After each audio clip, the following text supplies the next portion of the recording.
On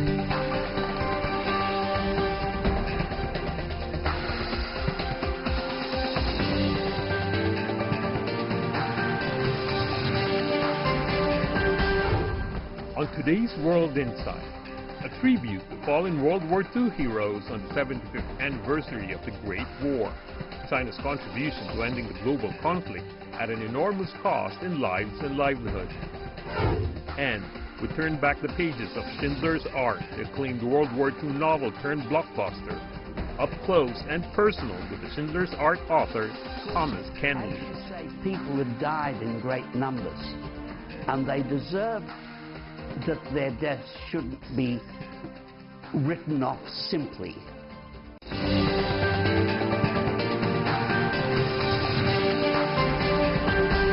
Here is our host, Tian Wei.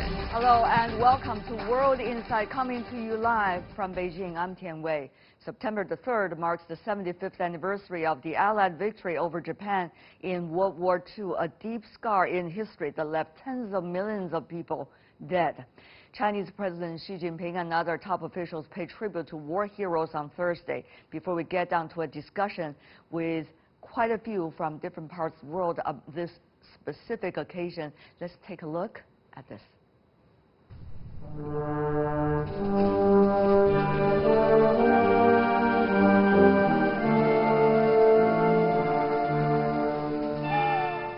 Flowers, wreaths, and tribute. This morning, Chinese President Xi Jinping and senior officials commemorated China's fallen heroes. At the Museum of the War of Chinese People's Resistance Against Japanese Aggression, veterans, family members of martyrs, and representatives from across the country gathered. The war against Japanese aggression lasted 14 years. It was an important part of the worldwide struggle against fascism.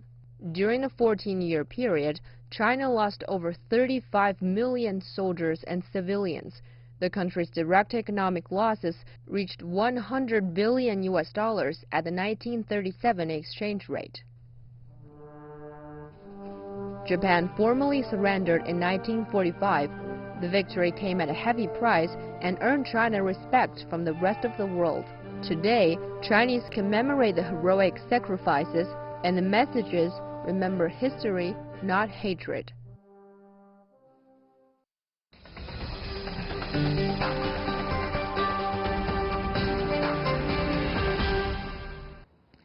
For more on the world commemorating the 75th anniversary of the end of World War II, we are joined in Bethesda, Maryland, Peter Kuznick, professor and director at the Nuclear Studies with the Institute in American University.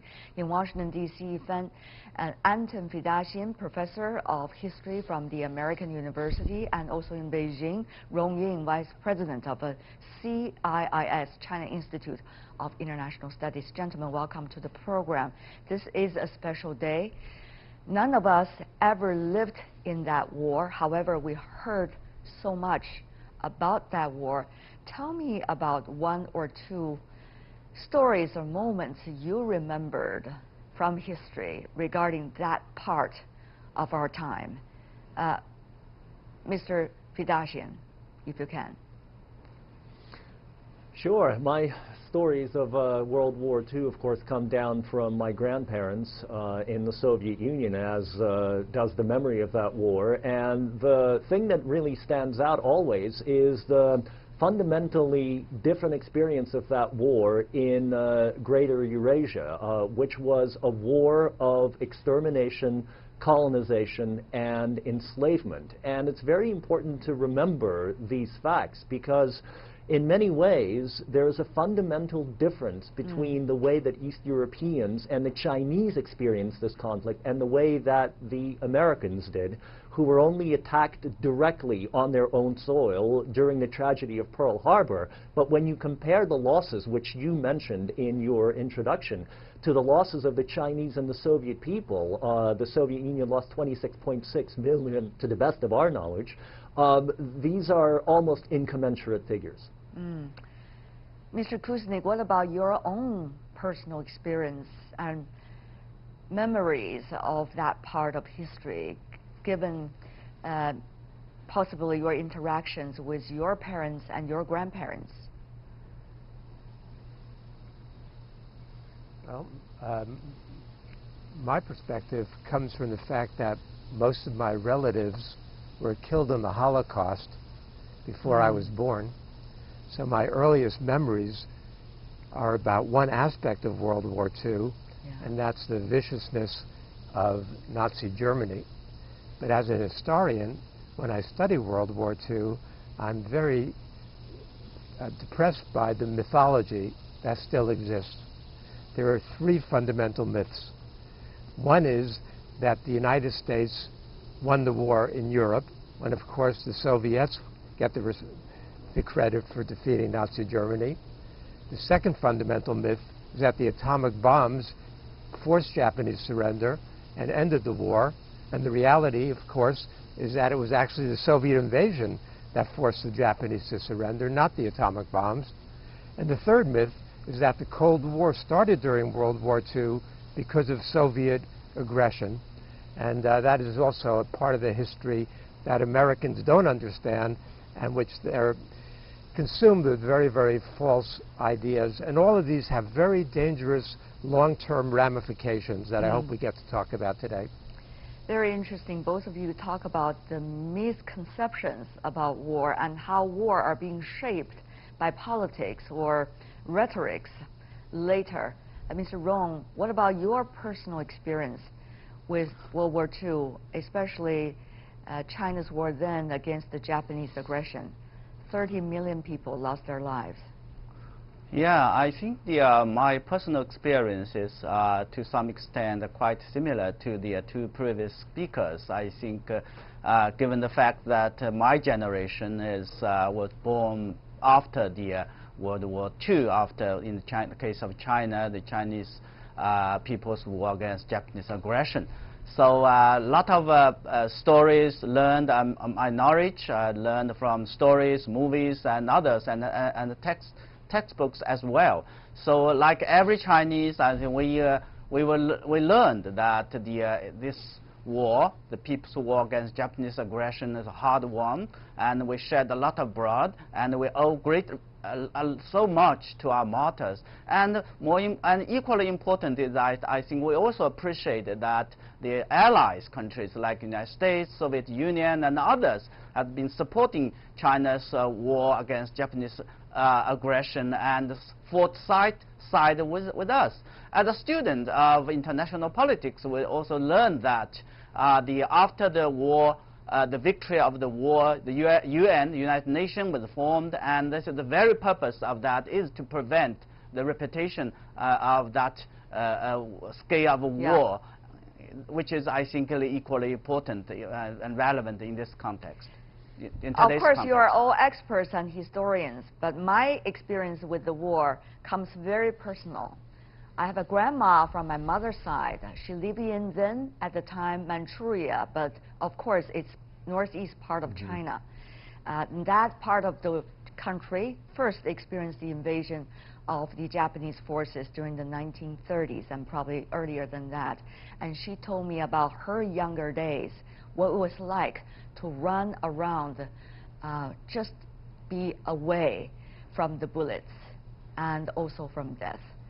So it's very interesting that we have very different memories of the war, even though none of us were directly linked to that war. And yet it all left a scar of one kind or another on all of us too, even though we were not in that war.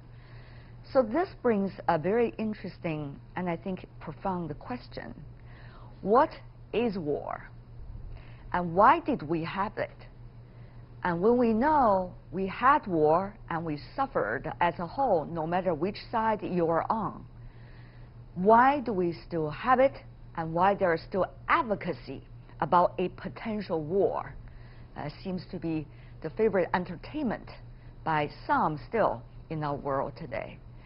I want to tap into your expertise about all these questions as we go on our discussion today. Mr. Kuznick, I don't want to say you're coming from the United States, so what about your U.S. view? Mr. Fidachian, I don't want to say, oh, you're coming from originally Russia, so what about your view? Mr. Rong, I don't want to say, oh, you're coming from China, so what about the China perspective about the war? Because we all experienced that war. And as a host of the program, I already talked too long for a monologue. So today, let's be fair, and let's focus on us together. Mr. Kuznick, did we learn from war?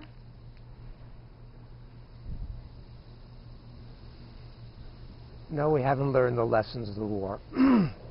It's very sad, but the world is still armed to the teeth. Countries still threaten each other.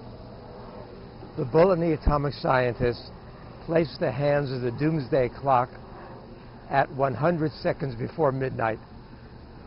That's how close we are to nuclear annihilation.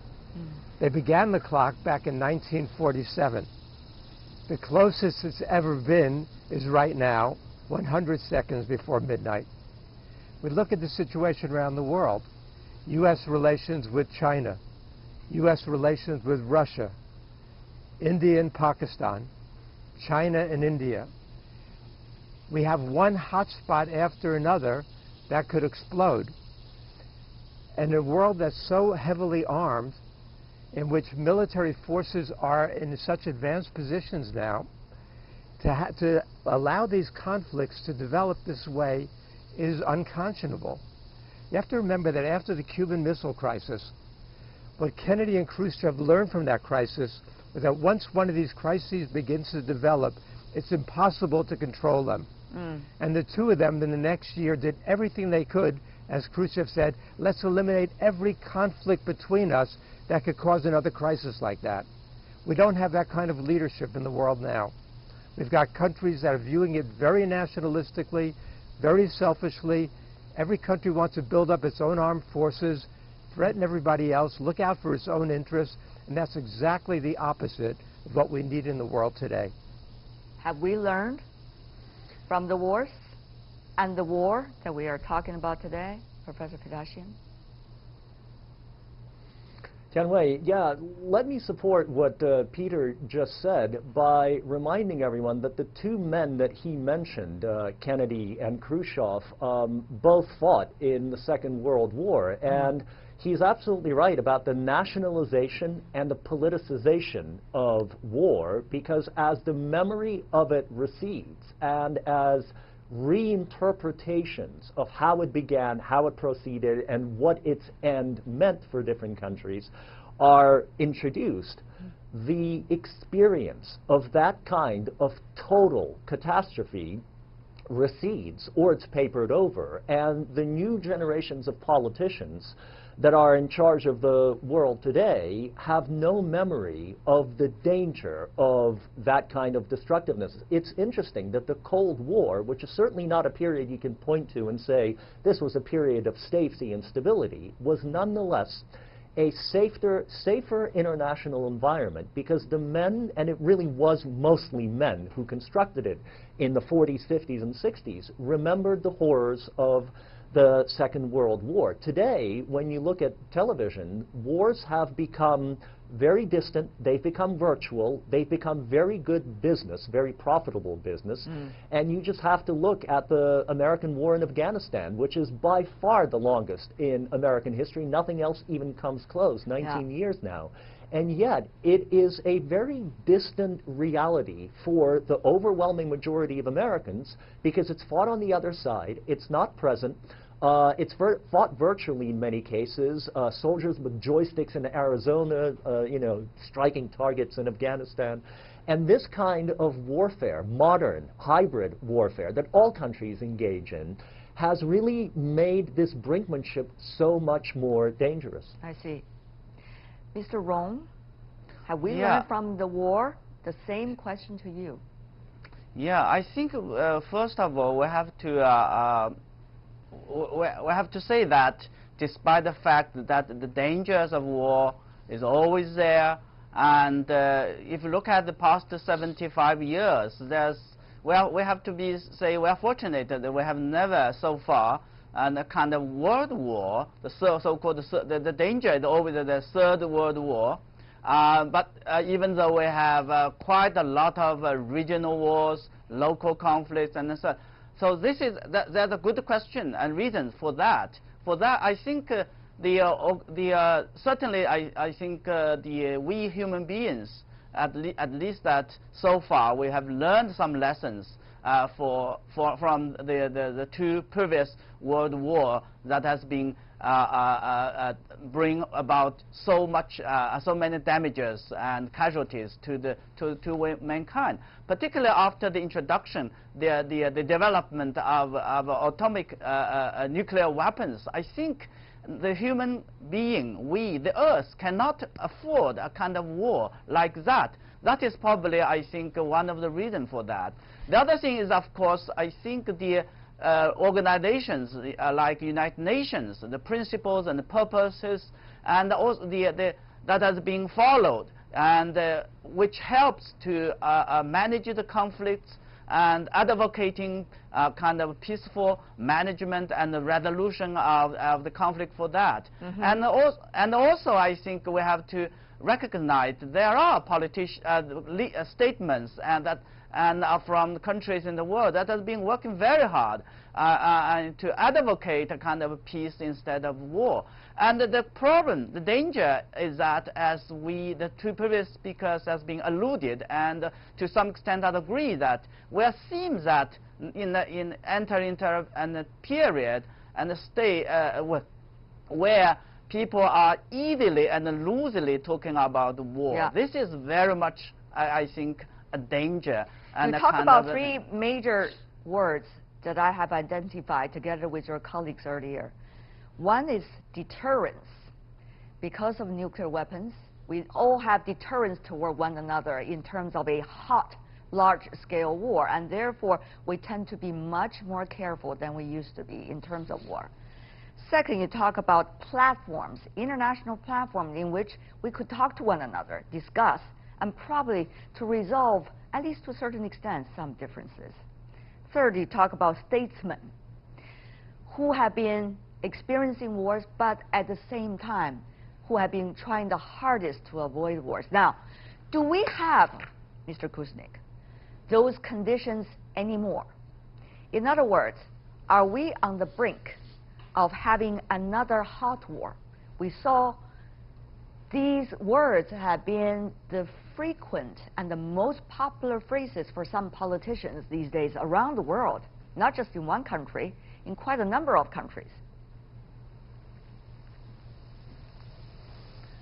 What you've got right now is a lot of posturing, but also a lot of emphasis on the militaries.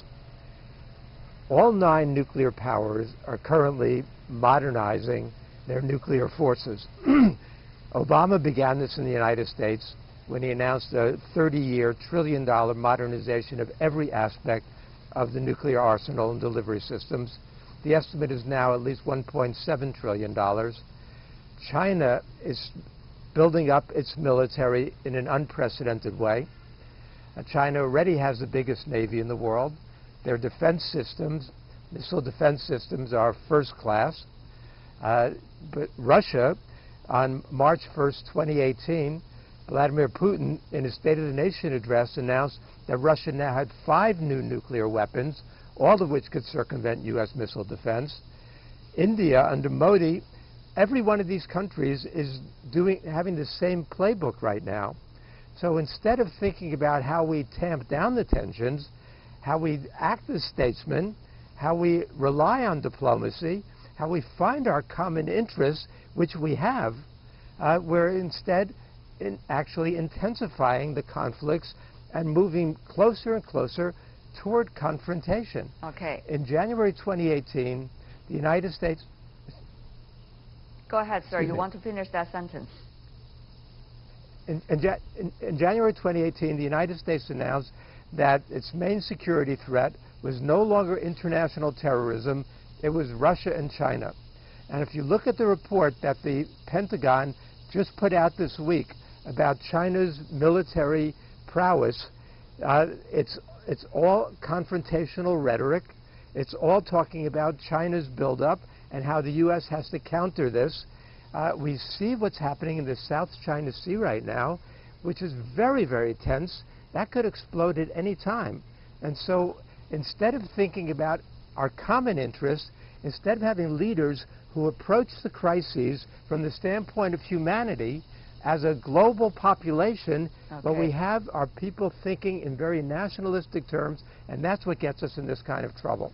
Mr. Rong, you want to respond to that, even though we only have 1.5 minutes for you and the other speaker? Yeah, I think very briefly, I think the United States, as now the sole superpower, need to, I think, come into the terms to the fact that I think there are, the rises and the development of like new emerging economy like China. And the rise of China and other emerging economies are opportunities, not threat meant to undermine its supremacy. This is, I think, a fundamental issue have to come to terms with. And China? What about China's mentality? Briefly, if you can. Well, China certainly, I think, as we traditionally, it's been always upholding a kind of a peace and pursue the policy of peaceful development. And of course, China also needs, again, to maintain certain sort of level of welfare to ensure its self-interest and legitimate rights will be maintained. But China made it very clear it is pursuing and always pursuing a policy of peaceful development. Professor Fedashian, your two other speakers leave you with only about 45 seconds, if you can, sir. I know it's too short for a historian. Jianwei, I'll do my best.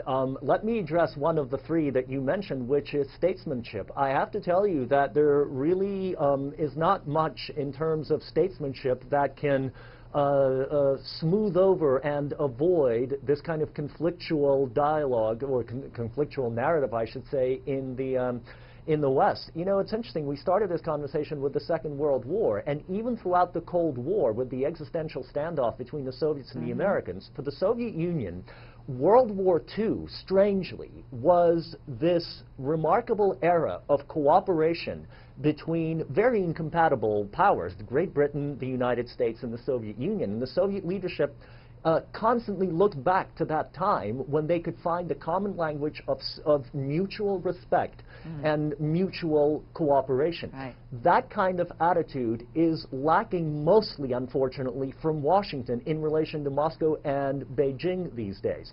So once the cooperation led by statesmen and dialogue and diplomacy come back to center stage, I think we'll see a change in the world. We already have a common war to fight. That is the war against the pandemic. Unfortunately, troops are not rallied on this cause, and people are not making their best efforts to fight on the battleground. I'm so much afraid that we're going to miss this battle, the most important battle of our generation. But I want to thank you, the three of you, sharing your insights wherever you are coming from. I hope we all remember the lessons of the war, and we can help others to also enlighten what we have today. Thank you so much. Peter Kuznick, Anton Fedashian, Rong Ying. Thank you, gentlemen. You're watching World Insight, still to come on our live program today. As part of the World War II remembrance, we turn back the pages of Schindler's Ark, the acclaimed novel-turned-blockbuster, up close and personal with its author, Thomas Keneally, after the break. Welcome back. You're watching World Insight with me, Tian Wei. September the 3rd marks the victory of the World Anti-Fascist War. So let's bring back a piece of World War II history. A Nazi member turned into an unlikely hero by saving some 1,200 Jews all over Poland and Germany from concentration camps. That's the gist of the historical fiction Schindler's Ark. And it was later adapted into the highly successful film Schindler's List. Earlier, I sat down with the author of the book, Booker Prize winner, novelist Thomas Keneally, and he shared with me what inspired him to write the story. Before that interview, take a look at this. In 1993, the American historical film Schindler's List did the rounds of world movie festivals.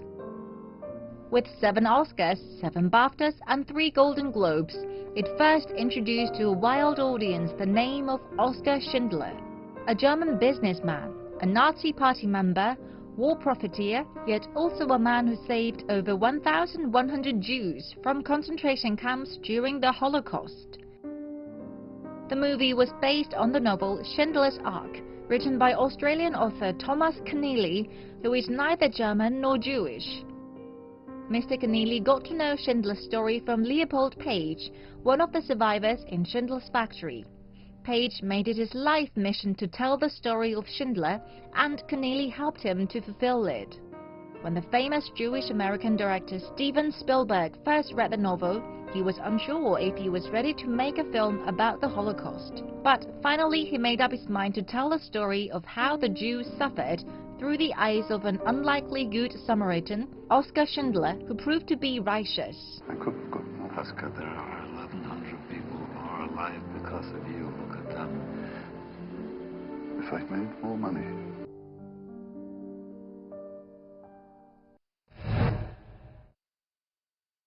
What was it like for you as a writer to go through that process?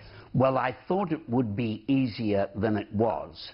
But the point is that the build-up of detail about the barbarity of humans lives with you all the time because you're obsessed with it. You think just like a journalist thinks, I can get in, get the story, and get out. But it doesn't always happen. It stays with you. And I can remember having a very dark time in the middle of the book. But my dark time was nothing like the dark time the former prisoners had had. How long was the dark time? A month. It happens to a lot of writers that they have a crisis in the middle of their book. And in the middle of their book, they can lose faith in what they're doing. And that's terrible because it takes so long to get to that point. So actually you got 2 crises going on. One is the writer's crisis in the middle of the book, and the other is the emotional crisis because you have to you really melt yourself into these stories before you can put them onto the paper. People had died to make this story. Schindler saved a small number, but people had died as part of this story, and I couldn't forget that and couldn't fail to be haunted by it. How did you struggle against yourself in order to get out of that trap? Well, I lived in Sydney on a beach, a surfing beach. So I would go to the beach, a long way from Europe. I would go to football matches. I would go to restaurants and drink wine. So gradually, after a couple of weeks, you begin to feel better about it. You get your strength and you get your psychological strength and your courage back. So namely, Australia helps you. The great outdoor and the great wine. Absolutely. Writing it in the new world instead of in the old world where it happened was a great help.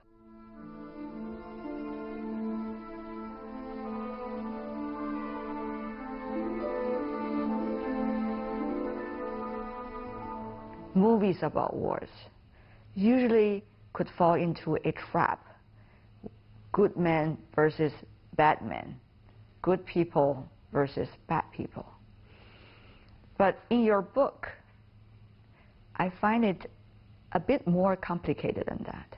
I should disclaim that I ever spoke to Schindler. If I'd had a chance to talk to him, I know I would have liked him because the stories were about him being a good guy, relaxed. A man who had no money at that stage of his life, but who always over-tipped. A man who had no money but could always find the money to buy another cognac. I'm sure I would have liked him. He, like I, was a Catholic. And were not the sort of Catholics bishops would have approved of. And so I liked the fact that he was a Catholic.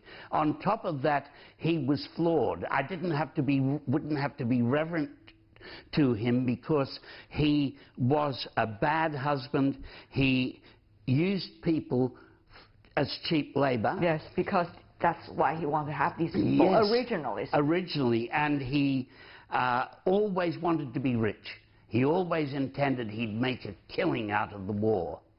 And at the end of the war, he lost everything, of course, and after the war, he couldn't get back into being wealthy because he didn't have those Jewish engineers who were his prisoners and the Jewish accountants to look after him. So it's a great contradiction, a man who can only succeed when society's turned upside down and can chiefly succeed when he has help from his prisoners, at the same time respects the humanity of his prisoners. And he, at the end of the film and of the book, his prison was full. Now, when I say that mention the film, that's one of my small criticisms about the film. I think the film is a fine film. But at the end of the film, he says, if I'd sold this badge, I could have saved one more. If I'd sold the car, I could have saved 10 more. In fact, his camp was already very full.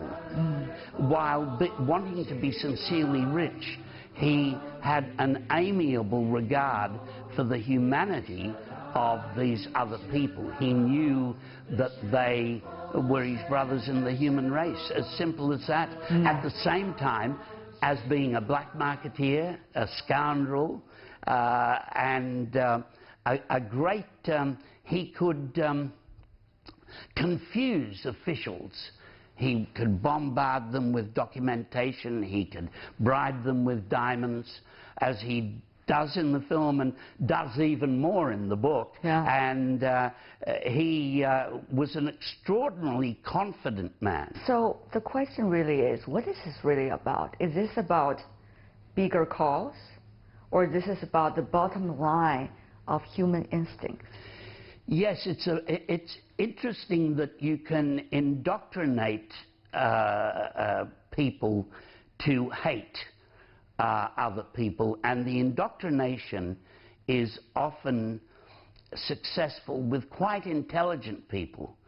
Oscar was a boy from the country, and yet he's an outlier in a way. He's almost like an outlier in a way. Yes, indeed. He is too much of a rebel to be influenced by the conditioning that says to the children and to adolescents and to others, you must hate this group because they're a danger to your civilization. And they're not human anyhow.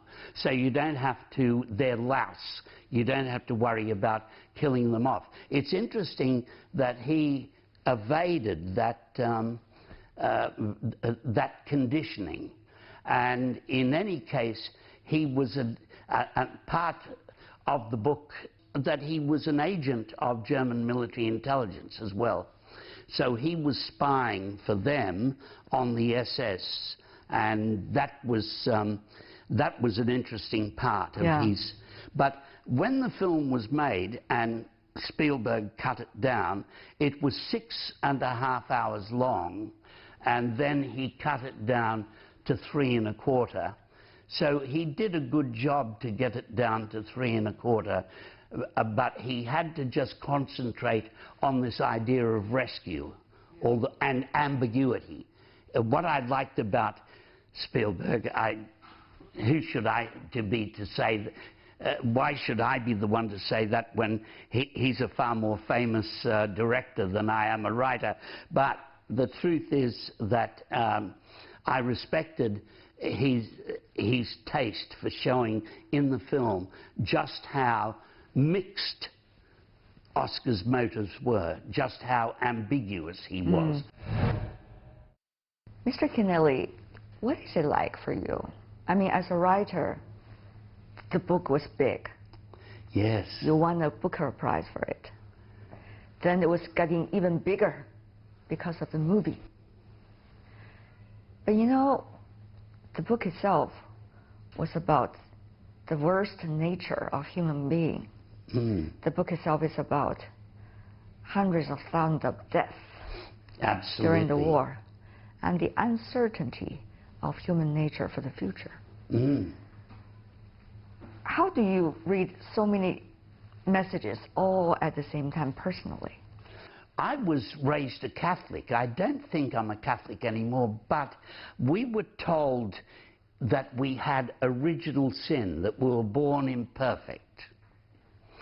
And that imperfection, that struggle between reason and brutalism, brutal reactions, that we're given our reason to try to control.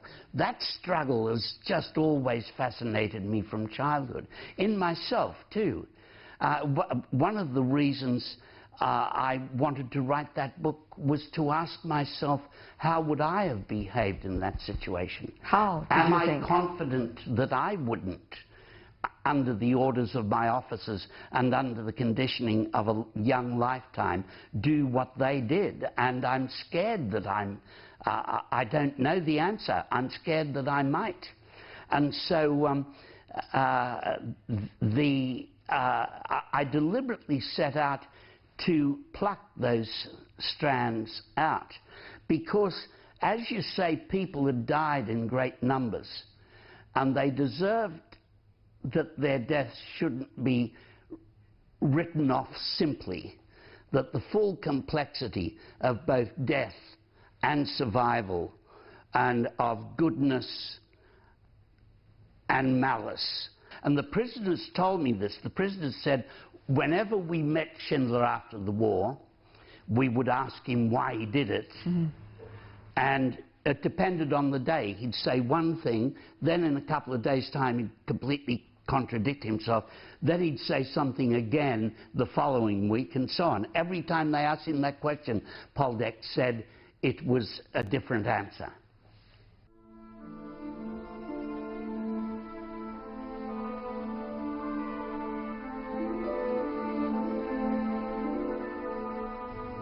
It was decades ago when you wrote the book.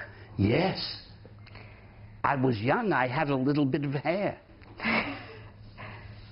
And now, very different. Decades later, you learn life much more than you did then, I guess. Yes. And you go through this huge fame, a lot of spotlight as a result of it. You are now much more matured, shall I say, yes, than you used to be. When you reflect upon what you wrote and this man, have things changed in your mind? No. In fact, it's interesting. The thing that always worried me is that despite all the evidence for the story I told, ultimately someone would come along with another story and say, no, he got it all wrong. This is, Schindler's had a third motive for, and that hasn't happened. Now, Mrs. Schindler... Were you scared about that possibility? I was scared about that possibility. Mrs. Schindler said at the time that she was never consulted, but she was, both by myself and by Spielberg, exhaustively. But the point was that she was his abandoned wife. Mm. She was in an interesting position. A man who's left you suddenly becomes a hero to the world and a byword for goodwill to other humans. That's right. And he didn't show you much goodwill. And so she was angry with, I think, with the fact that her husband became has become a famous man and a byword for human sensitivity, human kindness. And but her story is part of the fascination of the story for an outsider, because her story of him is very ambiguous. And a lot of people said when it came to feeding women by hand, sick women by hand, she was the one who'd do that in the camp. Oscar was too busy drinking and talking and, you know, doing big stuff. It's a very interesting man, isn't it? Yes, he is. And I don't think he was a philosopher or a saint, you see. If he'd been a saint, he could only have died with those people. He couldn't have saved them. But the question is, has there ever been a saint? Well, that's a good question to ask an old Catholic. Possibly not. There've always been, we've always been, there have been men and women who know themselves and try to, and because they know themselves, they're kind to others. And that is a great thing. It's a wonder we're not all killers, because we're pretty savage animals, but we're not. We can sit together and talk. And I would hate to think of you starving. I would bring you food. Because that's your moral bottom line. Yes, but if I was shot for bringing you food, would I still bring you the food? That's the acid test. All interesting questions to be raised. You love history. Yes, indeed. I've written a lot of history. Some say history is only the version of story that the winners wants to tell. Ah, yes, but novelists tell about history so they can tell the true story from the point of view of ordinary people. So novelists are great subversives. It is true the victors tell the story, but some events are so huge and there's so much documentation for them that you can't escape them. So actually, who is writing fictions? The writers, the novelists, or the historians? Well, I think we're both writing, but historians do more research. I've written history too, and you can't escape the person you are when you write history. So it's as if if you wrote a history and I wrote a history, it's like having a big massive dough called history and some cookie cutters. You have those in China, don't you? We do. And you're one cookie cutter, and you cut your cookie out of that massive dough, and I'm a different cookie cutter. You're shaped like a diamond, I'm shaped like a spade, and so my version of that dough will be different from your version. History needs a lot of missionaries who can really talk about at least what they saw ever happened. Yes, and may they continue to come. I can't wait for the novels of a new generation of Chinese writers. Mr. Keneally, what a pleasure. Thank you once again for sharing your precious time. Thank you. And that's all the time we have for today. If you'd like to see more, you can certainly search our program, World Insight, or check out our YouTube channel. Follow us on Twitter and Facebook. I'm Tian Wei. On behalf of the team, thanks for watching.